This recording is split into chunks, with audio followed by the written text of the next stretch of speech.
વડોદરા શહેરમાં વડોદરાના જ આર્ટિસ્ટ દ્વારા ડિવાઇન આર્ટ શોના નામે એક આર્ટ એક્ઝિબિશનનું આયોજન કરવામાં આવ્યું છે। શહેરમાં આકૃતિ આર્ટ ગેલેરી ખાતે આ આર્ટ એક્ઝિબિશન યોજાયું છે। સીમા પરમાર અને જતીન પટેલ જે વડોદરાના આર્ટિસ્ટ છે તેઓ દ્વારા તૈયાર કરેલી કૃતિઓ આ આર્ટ એક્ઝિબિશનમાં રજૂ કરવામાં આવી છે। 25, 26 અને 27 એમ 3 દિવસીય આર્ટ એક્ઝિબિશન યોજાયું છે, જેને નિહાળવા માટે મોટી સંખ્યામાં લોકો પણ પહોંચી રહ્યા છે।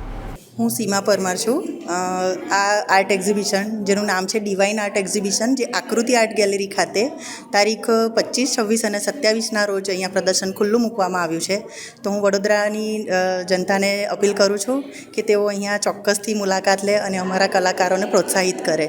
અમે 34 કલાકારો સાથે અહીંયા ભાગ લીધો છે અને અમારા સાથે 187થી પણ વધારે પેઇન્ટિંગ છે અને જુદા જુદા વિષયો પર ઘણા બધા પેઇન્ટિંગ અહીંયા બનાવવામાં આવ્યા છે અને એટલા બધા અલગ અલગ માધ્યમ અહીંયા એ લોકોએ કર્યા છે કે તમે જોઈને ખરેખર ખુશ થઈ જશો। તો જાહેર જનતાને હું કહું છું કે તમે ચોક્કસથી મુલાકાત લો, કલાકારોને પ્રોત્સાહિત કરો અને ટાઈમ છે સવારે 9:30થી લઈને રાત્રે 8:30 સુધી।